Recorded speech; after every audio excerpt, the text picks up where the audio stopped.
Welcome back to the Disorganized Wizard Club podcast. My name is Alex. I'm here as always with Adam. Hello. And Cam. Hey.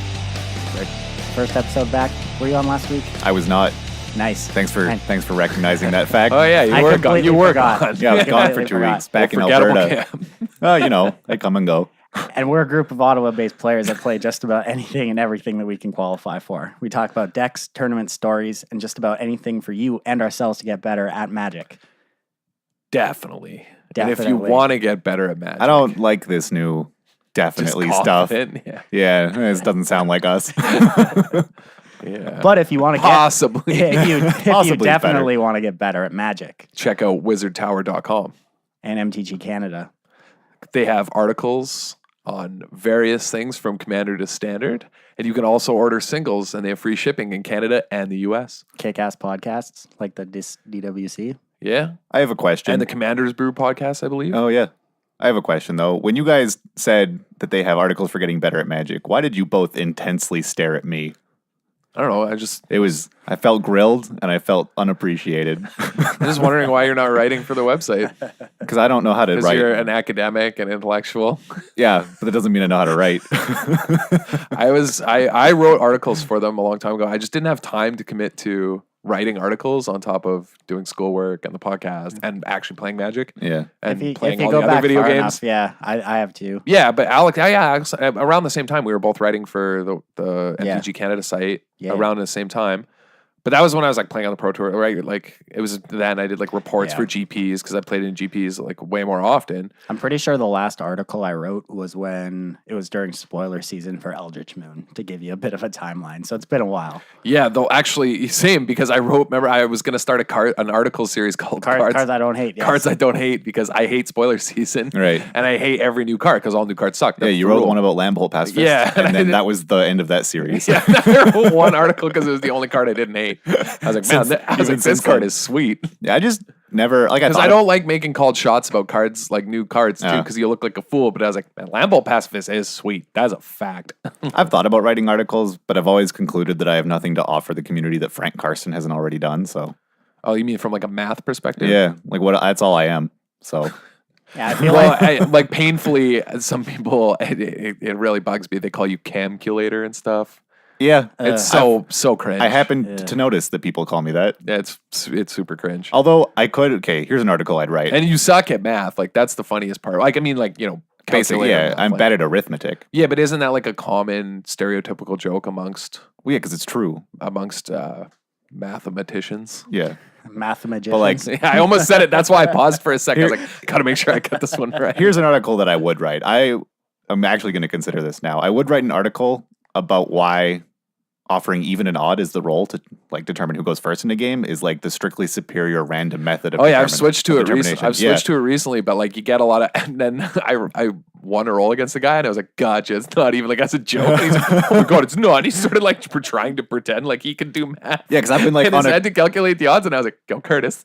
Who's also got a master's in math. I was like, come here. I was like, I can't, but explain to this guy. Because I've been like on a crusade to switch people to even odd and like, yeah, I've noticed that like most people around Ottawa use it now, but like there were a couple months where I was getting a lot of dirty looks. Yeah. Okay. So I tried to get Reardon, who's no one in listening is going to know, but he's a very robotic human. Like he's a programmer. Yeah. He's just like the joke is like people call him Robo, like a robot. And he's a judge and he's a very good judge because of this. But I tried to get him to do odd even instead of a high roll, and he was like, absolutely not. I'm like, why? He's like, because you might know like percentage. I was like, what? He like wouldn't do it because he thought that you could cheat the system somehow. That's my other like complaint about when people are like, oh, but it's not fair. Sure, but I'm letting you pick if you want even or odd. So if it's not fair, figure out the best one and pick it. Like, but you could have some advantage. What if the dice will roll like one thing in particular? Right. I know. Yeah, it's ridiculous, right? Like, but anyway, so yeah, I might write this article. We've derailed a bit. Yeah, but check out wizardtower.com for all your Magic single news. And for articles, forthcoming articles about why rolling. Oh yeah. So why is rolling even odd superior? All right. Then no one's going to read the article.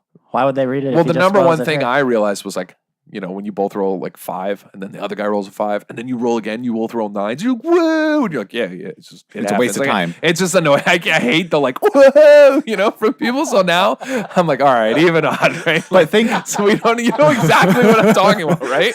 When people roll multiple doubles, they make it like it's this like, oh my. It's because when I played on Thursday, the guy I played against in the last round in draft, we rolled doubles 4 times in a row. Like we rolled the exact same thing 4 times in a row, and it was pretty funny. So that's why I like it so much. Like, it just drives me nuts. So I'm like, all right, even odd, because then we don't have to deal with it. But you can tell, like, people will reluctantly agree to it and then look at you like they got cheated if they lost and then be, like, pleasantly surprised when they win. It's so hilarious. Yeah. I'm like, even odd. They're like, oh, it rolls odd. They're like, I'm like, all right. And they're like, well, I'll play. They like, think it's some trick. It's so funny, man. So that's another reason I do it. It's the same reason, like, there are multiple things. Like, I shouldn't say this actually. The point I was about to be like, I guess I'm kind of like a troll because I also like do that for reasons to troll people, right? The odd even thing, and also to save time. But it's the same reason I riffle shuffle people's draft decks like immediately, right? I Wait, what? I will always riffle shuffle someone's draft deck, and every time I do it, I just stare at them to see if they wins or not. So I know if they got like a busted like foil mythic or something, but also to see if they get riled. there's a lot. I'm not gonna bend cards. Come on. There were a couple things that you just admitted to that I'm morally opposed to. The primary one being using math to troll people. It's a pure and honest subject that should only be used for the like best of intentions. But intentions implies like moralistic, right? Oh, right. So, right. I'm saying that your intentions, but then like, so you're are saying different that like from math, the morals that I would math requires like a philosophical, like moral, ethical ground in order to use it against other people. Yeah, just like medicine. You have to take, what's the oath that doctors take? What's it called? Hippocratic? Yeah, the Hippocratic Oath. Yeah. So is there a math version? Yeah, the Hypotenuse Oath. You're like, okay, I'm going to become a math major. I promise to never use these numbers for evil. Yeah, pretty much. oh man. But yeah, check out wizardart.com. All right. You don't even have to add up how much you're paying because shipping is free. All right. Did you guys play some Magic this week? Yeah, lots. What did you play, Adam? I played some standard and some draft. I skipped there was 2 PPTQs this weekend, which Cam played too, so like I'll let him get to that. But I skipped them because I went camping and hiking this weekend. Nice. Like glamping mostly. Yeah, I noticed because you missed my birthday. I know, I'm sorry. I had already had plans before you posted, and I just assumed you were going to work like you do every other time and every night. No, I booked the Friday and Saturday off. Anytime we go for beers, we just go to your bar and stand there talking to you. Yeah. So I assume that was also what you're going to do for your birthday, is just come in and talk to you. But yeah, I drafted, played some standard. I've been like really loving this limited format. Like again, it's like since the really inception of this podcast, like all we talk about is how fun limited like has been for so long. Like it's awesome. Yeah. It got a little dicey there during Eighth Revolt when like you could just force blue red improvise. And The format was still fun. but to the play. format itself was still awesome. Like Yeah. it was just draft has been awesome. And like this Untethered Express accepted. yeah, I hate that. I hate that card. The card was gas. Yeah, it's way too good. It was too much gas. Yeah. It's bad for the environment. Yeah. Yeah. But I just drafted a bunch of fun draft decks. Drafted a whole, like pretty ridiculous 4-color deck that. How did I win with that deck? I can't even remember. The one you played like most recently? Yeah. You won by, I don't know, activating Hostile Desert. Oh yeah. Or just like having a bunch of creatures. I You had a drafted, Chaos like, Mod. 7 You'd deserts. rat them with a Chaos Mod, Oh, and then yeah. you'd get in attacks. And I was playing the desert, which like most people would think is unplayable. The one that's like 2 mana, tap it, and exile a permanent or a creature you control. And then you The can pay safe 4. haven. Yeah, and you can pay Endless 4 Sands. Endless Sands. Yeah. And you can pay 4 and sack it to like return that creature to play. So if you ever have to chump block, I would just activate it. It turned out it was like insane. Like it was so good. But my deck was also set up to like really get to the late game. It was like really dirtily like. Nice. But yeah, no, it's a lot of fun. Like I'll talk about it later, but this format you can experiment a lot in. I found like I think you were doing the same thing. Yeah, I drafted once on Thursday, And I was saying in our group chat, I drafted probably the best deck I'll ever draft in my entire life. It's a 10 out of 10. Yeah, it was blue-red spells, had all the cards you want in blue-red spells. There's not a bad card in it. Not a single bad card. The guy on my right was drafting black-green. The guy on my left was drafting white-green. So I just got fed all draft, and my deck was nuts. And I just 4-0'd. It was the easiest draft I've ever played. It was like double Sand Strangler, Glyph Keeper, like Manticore of the Gauntlet, which it was people ridiculous. don't even take early enough. That card's insane. I had all the good blue-red cards, and then on top of that, I had like Raminat Ruins and like 3 Cycle Deserts, and just my deck was nuts. It was crazy. My Sand Stranglers were always on, and it was good. It's like a blessing, you know what I mean? Like you say to people, like, may your Sand Stranglers always be alive. But yeah, I totally wasted my best draft deck ever on Thursday night. Draft deck, just a random draft, yeah. But it was cool. Surprising to none, I'm really enjoying this format. So I've yet to cast Sand Strangler in Deal 3. Really? In this format, yeah. I haven't done it once. Well, I don't think may your Sand Stranglers always be active. They never are. The world's unluckiest man. Yeah, it was the rounds were fun too. Like the first round I played against a guy who had a God Pharaoh's Gift. And in the second game, he played like an early gate, and I pretty much just I played it in a certain way, so I forced him to activate the gate to search out the God Pharaoh's Gift, so I could have braided immediately, and then the game was over. Also had a braid and open fire. My God, your deck was so it was ridiculous. Crazy, but it was super cool. Like it was an interesting game because we got to a point where I only had like 1 or 2 cards in my hand, one of which was a braid, which I held all game. And the other was and you needed him to not hard cast. Yeah, because I had to play away. So I was trading off my better creatures for his worse ones intentionally to get him to activate his gate to search out the God Pharaoh's Gift. Because if he ever just top decked the God Pharaoh's Gift and played it, then he has the gate in play to protect it if I end up killing it. So I needed him to sack the gate to get the God Pharaoh's Gift, and then I can kill it, and then the game's over. So we got in a really weird sub game where I was making really questionable trades, and I could tell he was a little confused what was going on. But then it played out exactly how I wanted to. He got his 6 creatures, sacked his gate, got the God Pharaoh's Gift. I immediately abraded it, and then the game was over. So man, that's sweet. That's got to feel so good when you get to make those plays. Yeah, he did it, and then he's like, all right, go to combat. I'm like, at the end of your main phase, abrade it. He's like, I knew it. Yeah, and then that was it. That's sweet. I love when you get to play those like minor sub games. You know what I mean? Like one of the last times I remember really that mattering in Standard. I mean, there's other sub games in Standard now. Maybe we should have a future episode. Someone take a note that we'll have a future game on sub games. You know, what was the card called? Charizard. Yeah.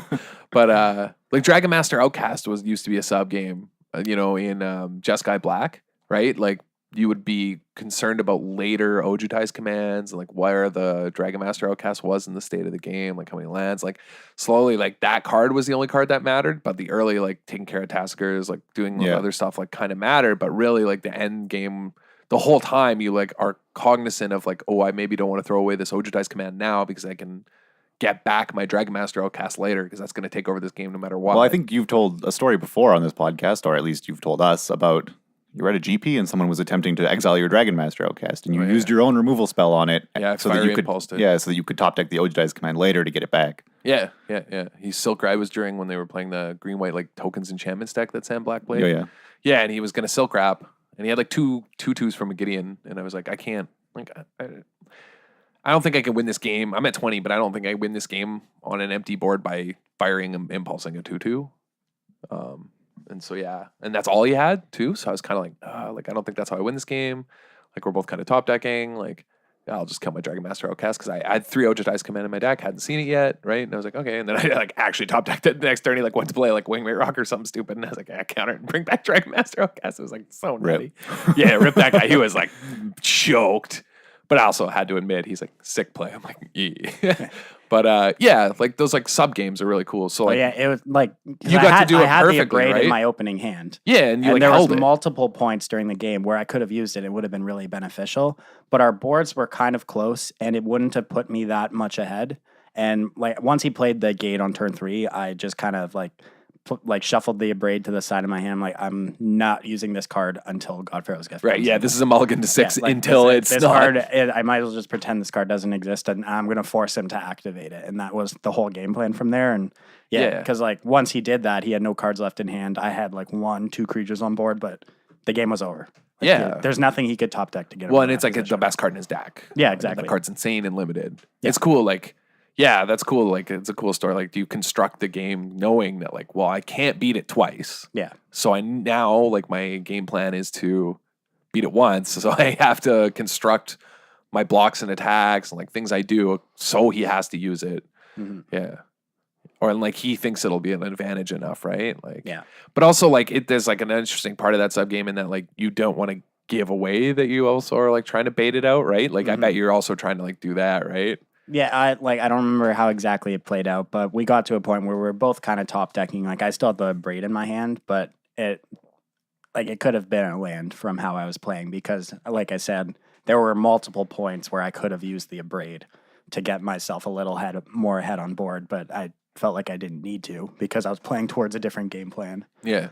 That's cool. But yeah, the draft was fun. Aside from that, that was all I played. Cam, you played in some PPTQs? Yeah, I played in 2 PPTQs, both of which were stories of being not quite good enough. Oh. On the Saturday PPTQ, Story of your life, eh? yeah, yeah, Boom, roasted. yeah. So in the Saturday PPTQ, I finished 9th on breakers. You know, always feels great. Jeez. But I wouldn't know. Hey-oh. Adam confirmed always good. Always squeaking in. so I had like a really bad sealed pool. Like before that Saturday event, I was talking to a friend of mine and he's like, oh, like what are the worst cards to open? And we're like, Swarm Intelligence would be pretty bad. And so would Imminent Doom. And I proceed to open Swarm Intelligence and Imminent Doom and like some other unplayable rares. That happened to me in the Hour of Devastation pre-release, where Cam and I were sitting across from each other to build our pools. I'm like, man, the only cards I want to open are Hour of Revelation and Hour of Devastation. Cam proceeds to open both of those in front of me, and I open Swarm Intelligence and Imminent Doom. Yeah, you know, Yeah. some karma. Yeah. So yeah, finished There you 9th in that tournament. Then went to play the one at Sunday. Sunday I had like I think an equally bad sealed pool. Like I had 4 unplayable rares and a Champion of Wits and a Samet.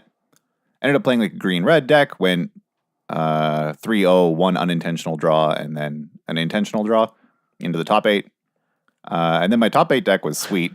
It was just like 4-color train wreck, powerful cards. He actually came over and was like, I was channeling you for like Yeah. my top 8 draft, and he's like describing the deck to me. I was like, Because I was looking at, I was sitting down building it, and I'm like, I could cut these 2 green cards, but like, nah. So I first pick Hour of Devastation, and then for some reason get past a Grind to Dust. Then take a bunch I of like good. lost my mind, by the way, when he told me. Yeah, this someone makes no passed sense. him If Grind anybody, to if you Dust. ever open a Grind to Dust, don't pass it. The card's unbelievable. Yeah. Like actually just so incredibly good. Late games just exile their 2 best creatures. Right. So like I got that, and then the rest of pack 1 was like a black-white control deck. And then at some point I picked up like a Warfire Javelineer to go with my Hour of Devastation. I got there was The best is the and Grind to an Dust exile, so it doesn't even work with your Warfire Javelineer for counter. Right, Stuff but in the graveyard. I had some other things too. But yeah, I picked up an Obelisk Spider, and I needed a 2-drop, so I got a Feral Prowler. So I was playing Warfire Javelineer, Hour of Devastation, Feral Prowler, Obelisk Spider, black-white control. Nice. Held together by 2 amulets and a Manolith. I mean, that's basically enough to do anything. Yeah. And like I also wanted to splash the green because I had a green Cycle Desert to turn on my camel. Okay. And it was one of my only 2 deserts. So like, you know, it all came together, and like, yeah, first 2 rounds were like pretty easy. Just like wrath my opponent, played a bunch of 4-color cards. Oh, and I had a Razaketh. Killed some people with Razaketh. It was like a sweet deck. Yeah, that sounds awesome. And then in the finals, I knew my opponent had a Scarab God, so like same thing. Put this final reward to the side of my hand and never cast it. Win game 1 pretty easily, lose game 2 to getting curved out on and missing land. And then game 3 was the story of again being like not quite good enough. It ended up that like I almost died on turn 5, but top decked the land to cast Hour of Devastation, and then stabilized, and eventually just like played out the rest of the game until I had like 6 cards left in library, and my opponent's at like 4, and I have 2 of the Scrounger of Souls left in my deck. And if I get either of them at a reasonable time, my hand is like 2 removal spells, they'll just kill him. He was like already kind of in chump block mode. I just need a threat. Mm-hmm. And they were like the 3rd last and last card. And so by the time I drew them, I didn't have enough turns left to get the damage in, and I died to decking myself. Brutal. So yeah. That's losing in the finals Ugh. Yeah. of deck. Yeah, That is. But I mean, actually, you know what? Like in some ways, you can like walk away with your head held high because like Right, just my cards a were in the wrong Dirtle order. 4-color deck though, like that's Almost what's- won, If yeah. it's gonna lose, it's not losing because you beat it. It lost to itself. Yeah. That's what 4-color decks lose. Like some, you know what I mean? Yeah. They just lose to themselves. Nice. So yeah, those were my PPTQs. Yeah. I didn't play much standard though. I was playing a bunch of. I was gonna go play modern, but I couldn't get the I cards haven't together even bothered putting a because standard Pete's deck bike together. got stolen. So we were gonna Pete's go play bike got modern. stolen. Well, yeah, I borrowed Pete's bike to go to the gym on campus. Worked out. Yeah. Went to leave. Like Didn't I do lock it up? all the time. Nope, locked it up. They cracked the lock and just left it on the ground. There's like 100 other bikes there, even more expensive ones. Just like it was on the ground. Like, yeah, someone just stole his bikes. Like, Damn it. yeah, it's crazy. Like, Jeez. and I like use that bike just because it's a quick bike to campus. Like, go to the gym. It's like Yeah. takes 5 minutes and like, yep, Wow. yeah. So then I didn't go play modern. I was gonna go Ponza some people. Yeah. Some blood moon and stone. So yeah, Rains. if any of the listeners have Pete's bike, please return it. Yeah. This is actually a PSA. That's why I brought it up. Yeah, that sucks. Yeah. Just like you got a new car though. Yeah, That's I what did. happened. The I group, bought a new car our yesterday. group of friends as a whole, we couldn't have like a new vehicle came in, so one had to go. Yeah. Yeah, AC is God's gift. Yeah, Man. I wouldn't know. My It's car hasn't incredible. had working AC It's incredible. Yeah. in about 10 years. No, it's nuts, and like it has a touch screen in it, and it's just Whoa. yeah, it's something. Just I was driving Driving in back the to future. Ottawa today. I'm like, man, this is the best. The Green Dragon still has a tape player. That's what I use. Nice. Well, my tape player broke though. Remember recently? It's not Yeah. working anymore. It sucks because I got all those Springsteen cassettes that I found at that store, and I'm stoked. And I got a Clash Combat Rock cassette, and then somebody lent me a Slayer cassette, and I was like, man, this is so sweet. I'm like rolling in the 80s basically, like because my car is so old and like crappy, right? And I was like Nice. stoked about getting all these tapes, and then it just tape player stopped working finally. Damn. Yeah. Have to Now get I a got walk- one of those dumb radio USB plugins, so I can just use my phone. Why don't you Listen just to get like whatever I a want. Walkman, like a portable tape player? A Walkman? Yeah. Well, like, I don't know. Now I just can listen to music on my phone because I just bit the bullet and spent like $40 on like a radio transmitter thing for it. But That's not that much. I feel like in some ways it was like betraying my car doing that though, you know? Like saying, totally. saying she wasn't good enough. Like just like you are. You have survivor's guilt because you outlived your tape cassette. Yeah. I really do like that car. Anyway. All right. So aside from us playing Magic this past weekend and week, there was one GP in Denver, standard GP, won by Brad Nelson, to the surprise of absolutely no one. Yeah, the guy wins a lot at standard. Yeah, Boxed MJ's deck just like he did me. Top eights every single, every And his brother now, apparently. Yeah, I Because guess. Corey Baumeister or whatever is his brother, right? And they just like, they both have just been top 8 GPs together now. Like, I don't know, playing the same decks. Like, Yeah, I don't. Yeah, but yeah, it was him, BBD, and Corey Baumeister all played the exact same 75. Yep. All of them top 8'd, and Brad and BBD met in the finals. Yep. So, it's an all former Star City Games finals. what they must have done is listen to last week's episode where we told them mid range would be good this weekend, and Yeah, decided they definitely to went bigger. Like a lot of sleeve up boats. Teamer Energy and mid ranged more than all the other mid range decks. I would also like to point out that MJ, like Michael Jacobs, played 2 Scarab Gods in his Teamer energy list. Yeah, And he lost his win in for top 8. yeah, He beat Brad in round 14 because Brad Nelson was X1 and he was X2. He beat him because Scarab God and Boat main. Scarab God mid range is more than all the other mid it's range cards. Also, That MJ is had true. no buys.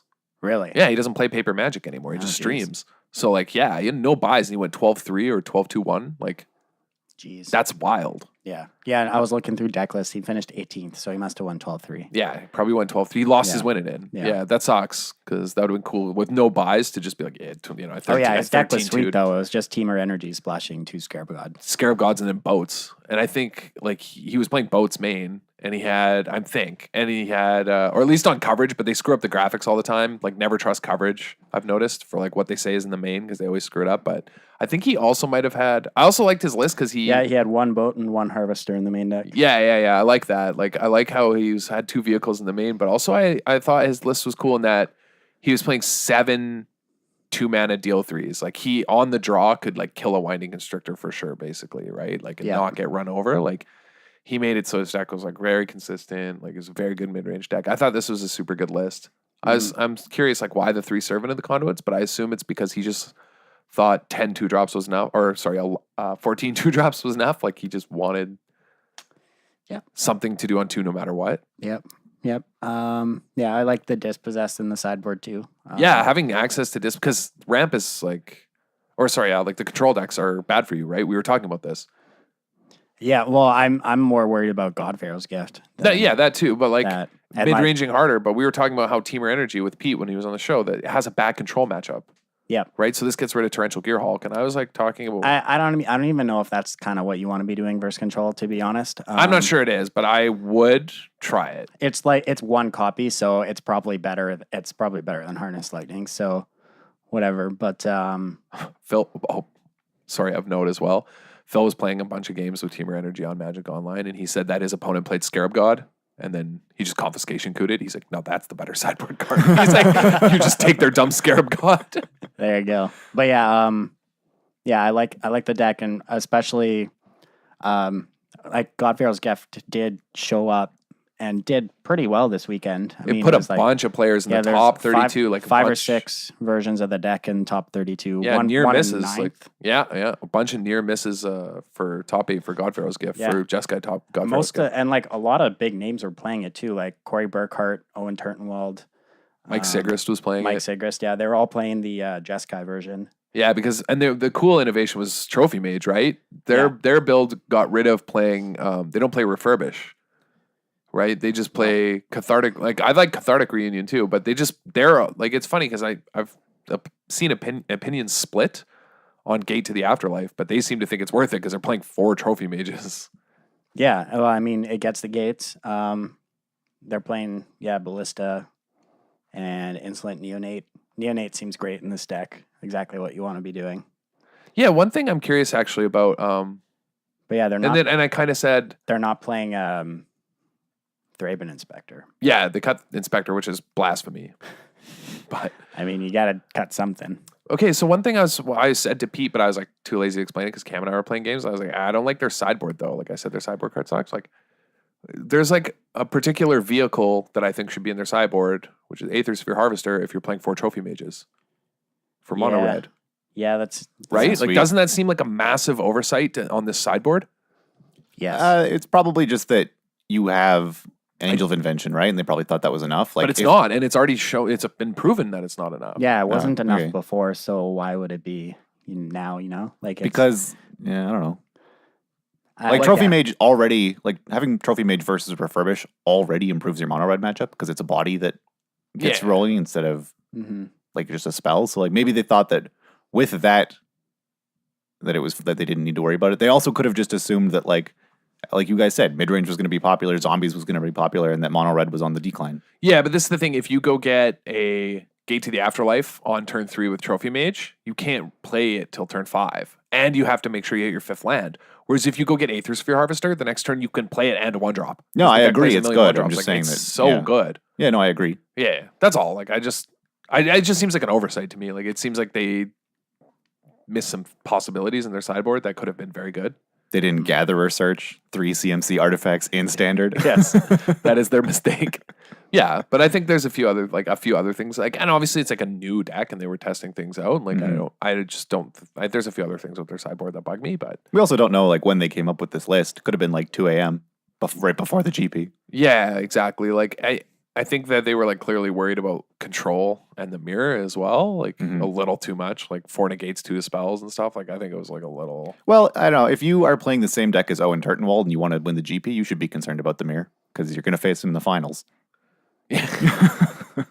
Yeah, but yeah, it was cool to see this deck do well and like stick around. And like one thing I noticed from this GP is like looking at the top 32 and the top 8 is not as diverse. It's like 3 Teamer Energy, 3 mono red, a zombies, and a white blue monument, which is cool to see. But that alone is exciting. But also the top 32 tells a whole different story as well. Like, man, standard is so sweet right now. It's so diverse, right? Like it feels like you can do anything. Yep. Dude, a guy who got like what 52nd playing black-white tokens. Yeah, the Anointed Procession deck. Yeah, playing just like hidden stockpile tokens. He got 50, like 52nd place or something. Yeah, like standard is so sweet. So you can probably do whatever you want still, which we've been saying, but this weekend for sure going bigger, I think was good. Obviously, we said you still need to watch out for mono red. I mean, it still put 3 in the top 8, but people were definitely trying to out mid-range each other at the same time. They're trying to strike that fine balance. Yep. Yeah. So do we have any more big standard events coming up before? I think there's like 1 or 2 GPs. Yeah. And then, well, Ixalan's a while away, right? It's like a month away. Spoilers should be starting soon. It's already a month away. It's like end of September. Jeez. Yeah, the pre-release? I had to start selling some cards. Yeah, pre-release is end of September. I think release is October, the first weekend of October. Yeah. Does Innistrad rotate? Yes. Yeah. Excellent. Innistrad and Battle. I have a lot of cards to sell starting tomorrow. Contact us on Facebook if you're looking for some past. No, I'm gonna sell them the Wizard's Tower. Well, yeah, that's what I would do too. Why don't you just use the podcast you're on to talk about how come up with some crazy deck that uses a bunch of Battle for Zendikar and Innistrad cards, Oh, game the system. so that everybody tries to buy them from you. See, I remember I tried to do that. I tried to do that. Now I can't do that. I tried to do that at Gave it GP away. Quebec City. Remember with P and Kieran Nalar? Because Oh, remember, yeah. I bought the entire city out of copies. I had like 40 some copies of P and Kieran Nalar, and I was like, I'm going to top 8 this GP with this card so I can jack the price. And there was one other guy playing them, and he top 8'd, and I top 32. And I was like, good enough. That it card turned did go up, didn't it? Yeah, but only because it started seeing like fringe modern play for some reason. Because any weird It blocks affinity. yeah, that's why. Like 4-drops. 4 random new 4-drop like rares, just like love seeing play. Yeah, they're fine in modern. Yeah, exactly. That's why. Nice. So yeah, pretty excited about standard. Pretty excited about limited. Magic's great right now. Yeah. I'm playing way more than I have in a while. Yeah. But yeah, Cam's not yelling at me that I'm squandering my player of the year status. Not whereas anymore. like previously he would just be like, why did you even win that tournament? Like you don't even use it. You should have given it to me. Because I just wouldn't play. I did not play in a sealed PPT, which kind of felt bad, but I was on vacation, so whatever. Yeah, what are you going to do? What can you do? But I've been playing a ton more Magic. I'm stoked about the game recently. Like it's fun. Games are fun. Limited's fun. Standard's great. Yeah. Played a bunch of games so Cam and I played a bunch of different games with some different decks too the other day in Standard. Like we tried out the Reanimator list. Man, that list is way better than I thought it was. Yeah. Like that Reanimator deck is crazy. We thought it would be soft to control, but it actually ended up that you hit a point in the game where just every single 5-drop the Reanimator deck casts has to be countered. And there will be a turn where the control deck doesn't have a counter spell, and then they're just so far behind immediately.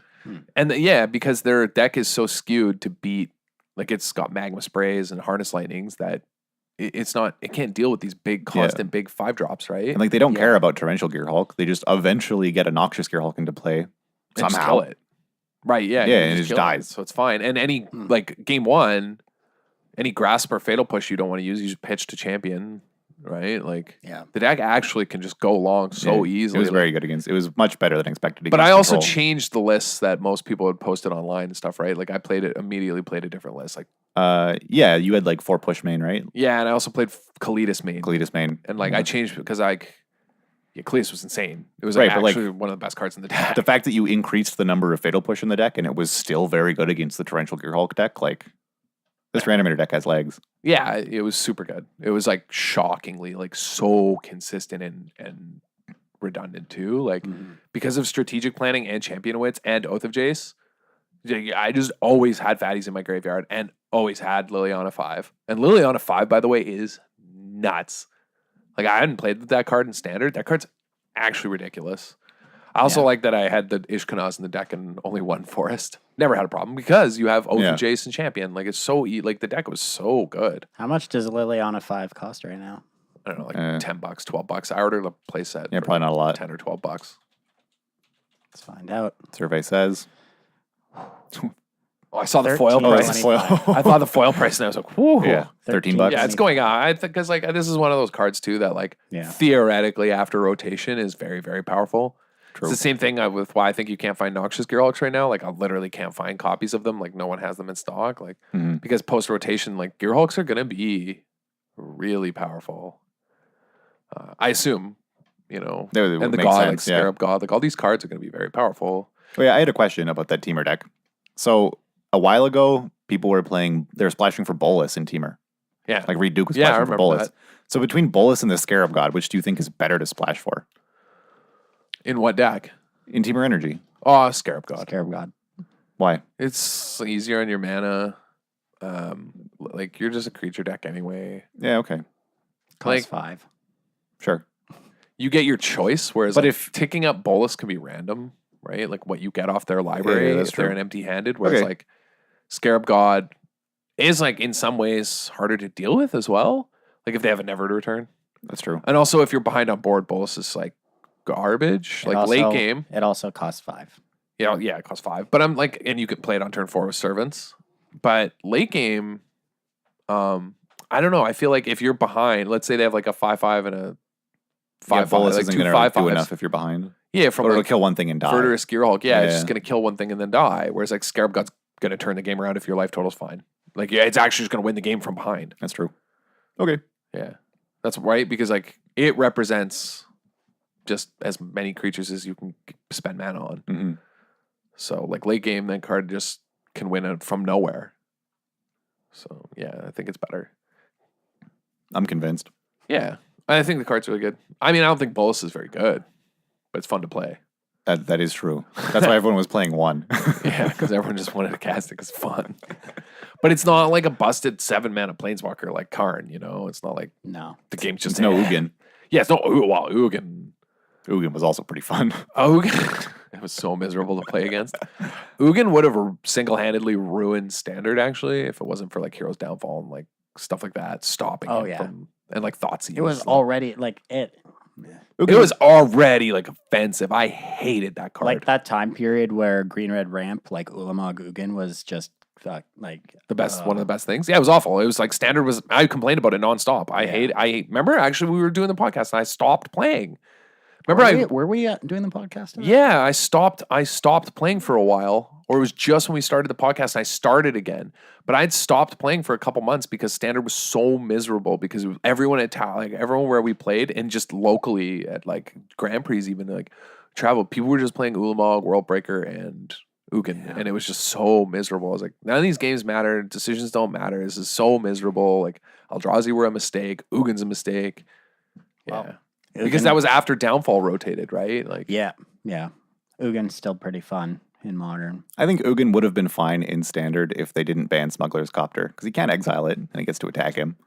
well, it rotated. It rotated. rotated. To Copper. Right, but like had they printed him to like with Bolus? No.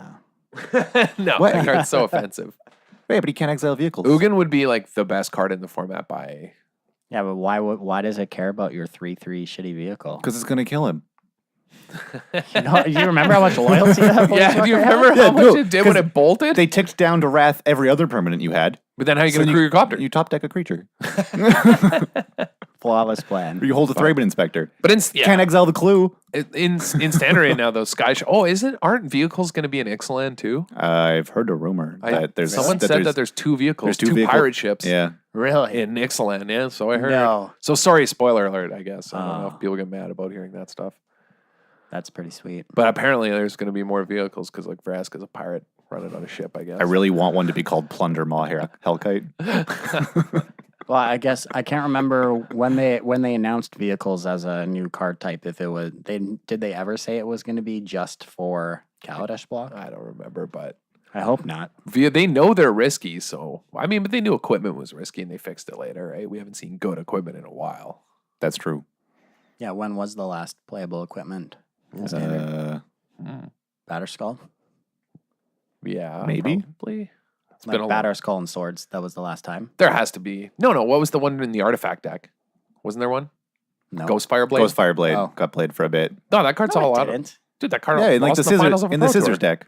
Yeah, in the scissors deck. Oh yeah.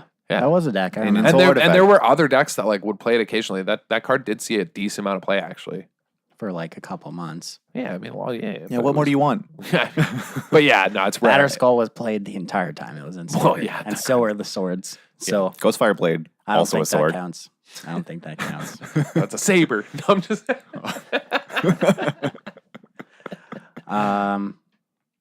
Yeah. Okay. Moving on.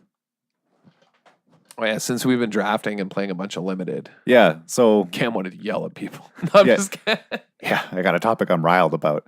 No, but like, yeah, because I've been playing a lot of limited recently, and so has Adam. And I think this sort of concept shows itself more in limited environments because in standard, pros very quickly figure out like kind of archetypes, and people play those archetypes, and there's a bit of experimentation, but not really. But And it becomes evident which cards are playable in standard and which aren't. right, and or other people can figure it out for you. But in limited, especially, well, drafts and in sealed, it's like on the fly card evaluation. And so this topic is sort of a subtopic of card evaluation, and that is avoiding trap cards or avoiding cards that seem to promise much more than they will ever actually do. Some like the main two examples of this in the current limited format are Imaginary Threats and Wildfire Eternal. And there are a couple other ones. Yeah, those cards suck. A lot of people like have split opinions on Hazret's Undying Fury. I think it qualifies as a trap card, but 100%.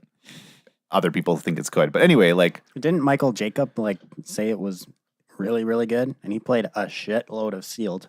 Yeah, but So, right, but like what did he do? he's out of his mind. Didn't top 8 a GP. Yeah, like Cam and I were talking about, like mathematically though, it's just not good. Like, Yeah. that's a fact. Like actually, Like you're, it just anyway, you're trading 12 mana for at best 10 mana.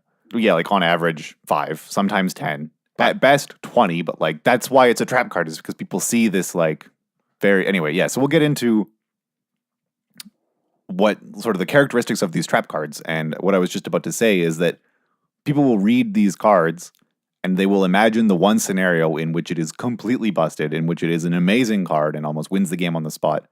And this gets like stuck in their head. And I think this is what a lot of people did with Imaginary Threats. So the inspiration for this topic came up like weeks ago when our friend Curtis was playing a draft. And he said, "Oh, look how sweet this draft deck is," and like flips through an Imaginary Threats. And I said, "Well, your deck's not sweet because it's got that card in it." He's like, "What do you mean? Like, I'll just make them attack. I'll make them have bad attacks. I'll like eat all their little guys, and then I'll swing back for lethal. Like, it's got to be crazy." But He also passed in a catcher's monument that draft, didn't he? yeah, Wasn't he blue for the Imaginary Threats? Or no, for a fan bear. Yeah, for a fan pair. But anyway, like, Which is pretty close, actually. and so like with the Imaginary Threats, I get that line of thinking. Like, I think a lot of people had it. Even some pros rated it very highly in like set reviews. Oh yeah, because of the modality of it, right? You could cycle. Right, like, it's also got because cycling. people like super like they overrated cycling. Right. Like I don't want to have to cycle a bad card when I could just put in a good card that I don't want to cycle instead and draw that. Yeah. But like Because even like LSV set review, right? He like rated Imaginary Threats because Alex was looking at the card. He's like, I don't even remember what this card is, right? And he's like, I would think this card's good. It's garbage. And I was like, no, like I think LSV gave it like a 3 or a 3.5. Like he gave it a really high rate. Well, obviously, I'm just better at evaluating cards than LSV is. Well, yeah. Clearly. yeah. But he went back and he always does like a re-review, and he was like, yeah, this card's garbage. Like, sorry, I could have told him that. But yeah, like so people think they imagine this scenario where like it's a complete blowout. They get to eat a bunch of their opponent's creatures, then attack back for lethal, and it just wins on the spot. And like it seems crazy. But that scenario like never happens. You never have good blocks because you drew an Imaginary Threats and not a creature to put on the board. Like well, shit. right? That So like logic. yeah. it like you're going to be behind on board because you have this card in hand that's not a creature, or like even if you have good blocks, like it's such a narrow window where this card kills your opponent on the crackback. Like it just is so unlikely to line up that this is just a 2-mana draw card. Yeah, that's all it ever is. Right. And so then yeah. I think it's hard for a lot of people because it seems as if it's almost like they make these mistakes because they're misevaluating synergy. Like, oh, this works just with having creatures, Yeah. right? But they're not realizing like that's at the cost of drawing it and at using it as a card. Well, and it's Like not even synergy means that both cards become good. right. This effect isn't ever good on its own and can't stand on its own. Like if it's the only card in your hand, it does nothing. Right. Like But like cards that have like Winding Constrictor, Walking Ballista, right? They're fine on their own. mhm. They have synergy together, but they like you're not going to cycle your Winding Constrictor. Like it doesn't need to have cycling. Like this card needs to have cycling because on its own it does nothing. Right. And I think people like misevaluate like how this card will play in relation to a game and other cards. That's what I'm saying. That's Yeah, why and they get tricked. And I think it's because it's a misevaluation of the requirements. Like you hinted on that they recognize that, yes, this card has synergy with having creatures, and my deck has creatures. But it doesn't. It has some. No, I'm going to say it has some synergy. No, it does. It has it has synergy with having creatures. If your creatures are bigger than your opponents, if you have more creatures, If you're ahead on board. If you're ahead on board, if they're going to die on the crack, like there's so many more conditions that need to be satisfied for this card to be castable. A lot of Yes. Yeah. There's too many.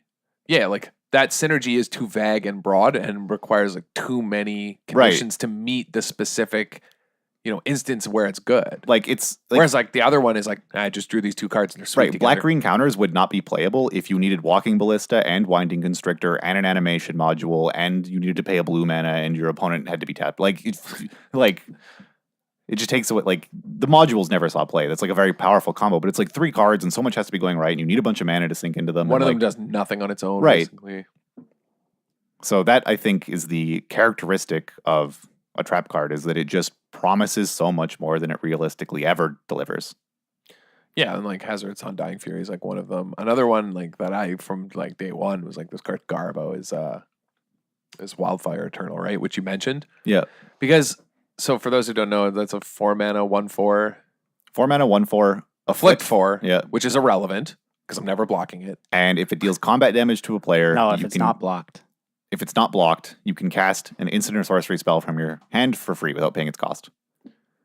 Which, that sounds sweet, right? Like so many people at first were like, this card's busted. Yeah, out it's of a draw. I one- read like pro set reviews like, this card's insane. It's a 1/4, so like it won't get chump blocked by many creatures in the format. If they are chump blocking, they're taking 4. That's crazy. It's a 4 mana 4/4. If they're not, I get to cast all my free spells and like, sure, but you didn't Only draw a at spell that time. because you drew this. Also, only at that time. Also, what are the best spells in this format? Yeah, they cost like 1 or 2. Abrade, Unsummon, Open Fire. It's They're like- all, you know what I mean? It's like Floodwaters or Bust, and Floodwaters post blockers. Like, it's just. Yeah, it's actually so horrendous. Yeah, the card's like never good, but people see like, oh my god, I'm gonna cast like. And I I've heard don't a know. lot of stories What about, else? like, cruel ultimatum off it and catch you, right? like I've heard a lot of stories about like, oh, my opponent played a Wildfire Eternal and then they attacked me like super confidently and I was tanking and I'm like, oh god, like what's the worst it could be? And then I actually started thinking, oh yeah, what's the worst it could be? No blocks, and they didn't have anything. Like, Yeah, it happens all the time. Like, yeah, this thing just is an unblockable 1/4. yeah. These are the kind of cards, though, interestingly, I think that this is like a good conversation about limited because like this is the kind of card, though, that would see like fringe constructed play where like they do print some dumb like 15 mana like sorcery, right? Right, where like you cast can it. build a deck that consistently enough assembles the like 6 required conditions for these cards to be good. Yeah, but in limited, like these kind of cards, right? That's the other thing. Like there could be, I mean, I doubt it, but there could be a standard deck that played imaginary threats. Like sideboarded it in, maybe. I doubt it because that card's so incredibly bad. But like, yeah, I can't. But I'm saying, like in standard, you can put your deck to a level of consistency that you could make almost any bad card playable. Yeah.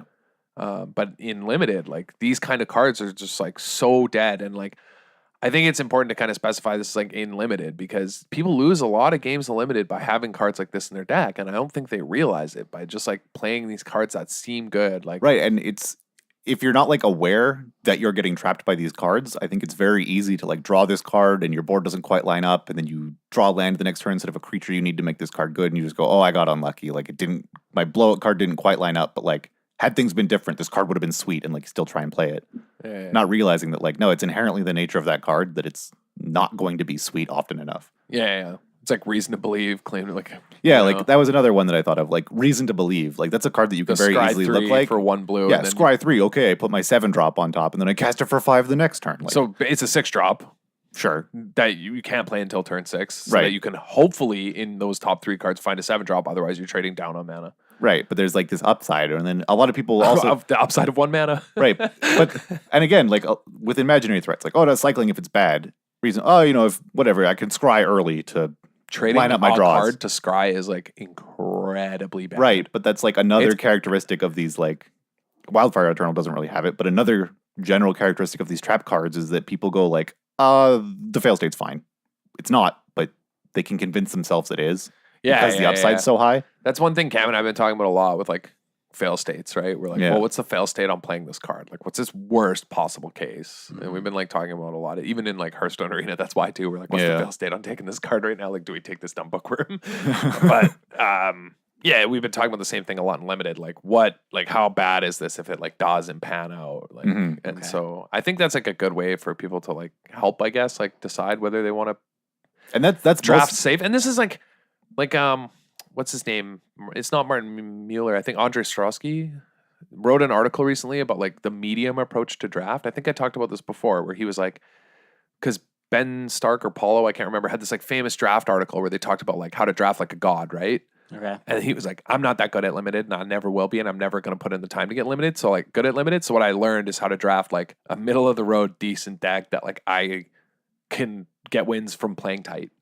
But it won't be a busted deck, but I'll never have a train wreck. I'll always just have like a 7 out of 10 deck. Just always. That's just what I'll draft every time. And that's kind of like what we're getting at, I guess, is like you go for these, by going for these like trap cards, you don't really go for the like 7 out of 10. Like I'll just take the 4/5 for 5. Yeah. That's a strong, you know what I mean? Its fail state is a 4/5. Right? Like I'll just take the Rampaging Hippo. Like I'll just take the 5/6 for 6. Oh, the card's great. Yeah, the card's actually insane. Like, you know what I mean? So like we were talking like if you're like really struggling with Limited, like not, you know, doing well, like don't try and take crazy cards like this. Like start taking just like, oh, this is a good, like it's a just take medium cards. Yeah, just take medium cards, build a medium deck. Like you don't have to have busted rares. So remember, besides uncommons are busted nowadays. Just take those. It was either a Kaladesh or an Aether Revolt draft. Pete was showing us his draft afterwards, and he's like, I don't think this deck is that good. Like, it doesn't have any good cards. And he had like 2 or 3 Prakata, whatever they are, Club Security, just a 4-mana 3/4 in black. Because he thought that card was unplayable. Right. He was forced to play it because he thought it was just like, oh, it's just a vanilla creature. It's not good. But like, that was one of the better cards in the format. It lined up well against so many things, and it doesn't have a fail state. Yeah, and that was just in Kaladesh. It wasn't Aether Revolt yet. Like it wasn't in Aether Revolt. It was just 3 Kaladesh. And during that time, black, like junk or Abzan colors were the best colors. Because black's commons were very good, and that card lined up. Yeah, just a 4-mana 3/4 lined up well. Right. So like someone who had heard this advice now of like, because Kaladesh, that was sort of the theme, was like be fancy, put together your inventions, like do all these weird synergies. But if someone just said like, nah, I'm going to ignore that and like take my 3/4s, take my good creatures and like a removal spell, they'd probably still do very well in that format. Yeah. Like you can take you know, like you don't have to play this like, oh, I'm going to get you and like hope it comes together. Because like those draft decks always lose. Yeah, they never come together. They never, like it's so rare. And when it does, like people feel smart, but like they also went 1-2. And if it does come together, like you have to be able to manage your resources so carefully to like play to put those things together. Because like that's the other thing. You can't waste cards combo like imaginary, pieces. Like, imaginary threats requires you to play like so well. You have to play to always drawing it. Because if you don't play towards drawing it, you lose on the spot when you draw it. If you like fell behind on board because you blocked. Yeah. So like, yeah, it just requires so much. Like, I don't think that's the other thing, right? When people are like, oh, I'll just like tap down all their guys. They're not thinking like, oh crap, now for the rest of the game, I have to block an attack as if I can as if I might top deck. Yeah, so it's not a wasted draw step if I draw it. Right. Like, so like that's another reason it's like quote unquote a trap card. It's like it traps you. Like I think it like people forget it's in their deck, and then they draw it and they're like, oh shit, I like shouldn't have blocked last turn. If I didn't block, I would have killed him. So like it, you know, gets people right. Like they play themselves. Yeah. So, but like I don't want to say you shouldn't like saying like, oh, just take the 4-mana 3/4. Like right. Like I don't want to say you shouldn't experiment with draft decks because like. Yeah, that's another thing is like we just gave the advice of like you will get 6 or 7 out of 10 draft decks if you just always draft very safely and like avoid these trap cards. But you know what's the common saying? Traps can be disarmed. Yeah, but that's the other thing is like there is still a lot of room for experimentation with cards that don't have miserable fail states in draft. Right, it's like the Slitherblade thing we were talking about, right? Yeah. Like, Slitherblade, not that bad if it's in the right deck. Exactly. But also, like, I noticed a lot of people recently when I've been drafting have just been playing, like, 2-color linear decks, like, just beatdown decks, basically. That's, like, what most people... And those are the medium decks, and that's good. People, like... This is, like, the opposite problem of card evaluation, is that you're just evaluating safe cards far too highly instead of evaluating risky cards too highly. Yeah, and I think sometimes, like, you can experiment. I've been playing a lot of 4-color decks in this format. So have you. Yeah. We've been like really successful with them.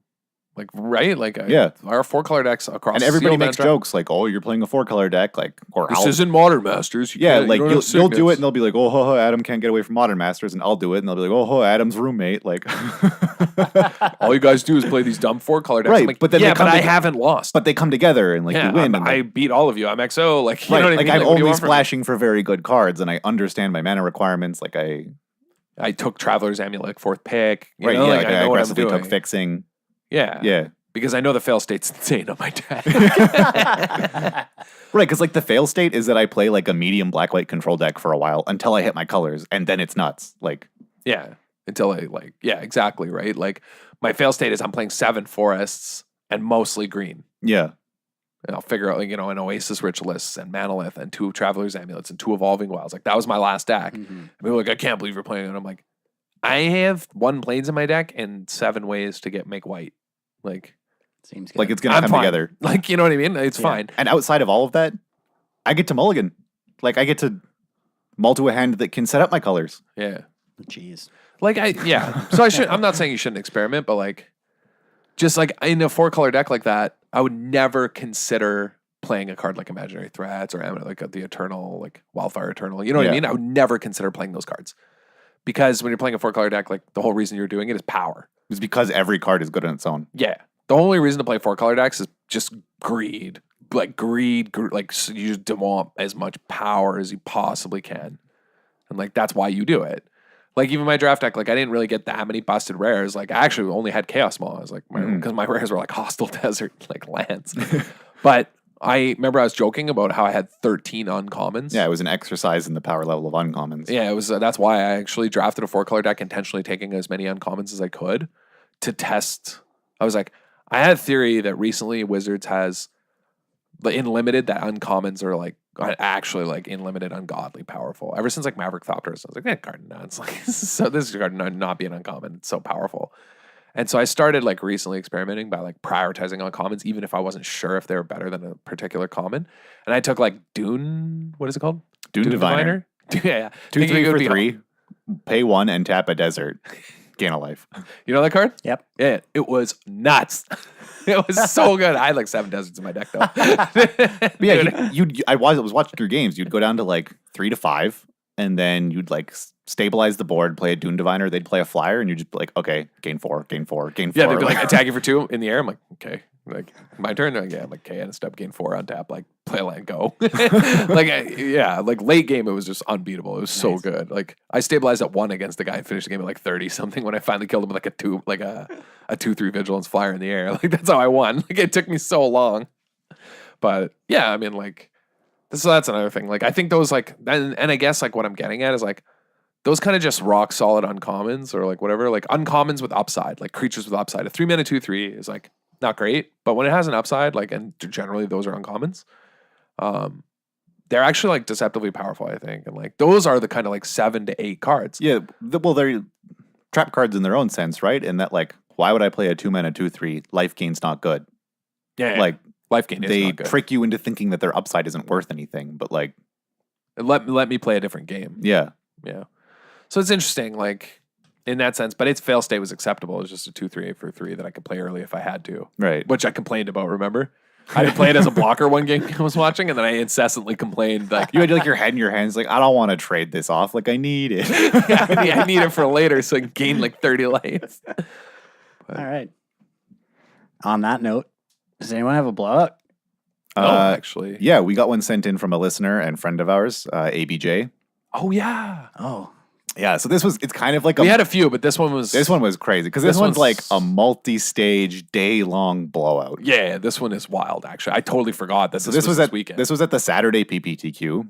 Our friend Andrew had a God Pharaoh's Gift in his pool, so he built his deck around God Pharaoh's Gift, like trading early, getting his God Pharaoh's Gift out, etc.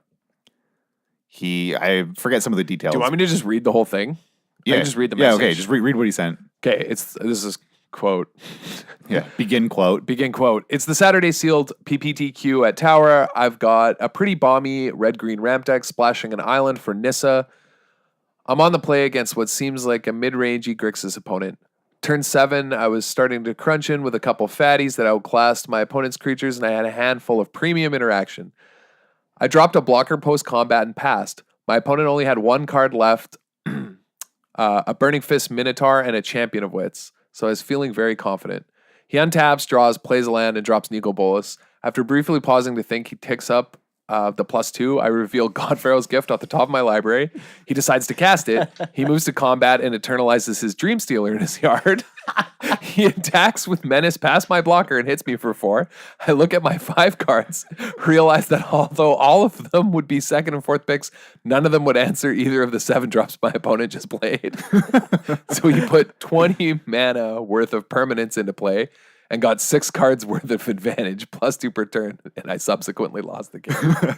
That sucks. Like, you think you're so far ahead, and 7 drop, discard 4. Internalize this like massive guy, discard your hand. And then the remaining stage of the blowout is that in 2 other matches, 2 separate opponents had Kefnet's last word and took his Godpharaoh's gifts. He had his Godpharaoh's gift played against him more than he played it himself. During the whole tournament. The entire tournament, he lost to his own Godpharaoh's like multiple times and never got basically just kept killing Never him. got to use it himself. Running into 2 Kefnet's last words is brutal. Jesus. So yeah, I guess that was Godpharaoh's gift to his opponents. Pretty good one. Yeah, I forgot about that. Yeah, that is crazy. That's so rough. So Andrew, we gotta foil Godpharaoh's gift for you. Because we went to McDonald's after one of the rounds, or at the end of the tournament when we were waiting for top 8. And I jokingly, because he was telling me this Nicol Bolas story, and I jokingly said haha, how many times has your opponents used it against you? He was like, 3! They've used it 3 times! Oh yeah, we've got a nice foil Godpharaoh's gift coming your way, ABJ. Don't you worry about You've that. earned it. All your suffering for our enjoyment has earned you this shiny piece of cardboard. All right. So thank you all for joining the club this week. Again, make sure you check out wizardtower.com for all your Magic single needs. And however you listen to this podcast, whether it's on Podbean, iTunes, or your podcast app, leave us a review, rate the podcast, share it with your friends. Word of mouth is the best way to keep this podcast growing. And we'll see you guys all next week. Thanks for listening. Later.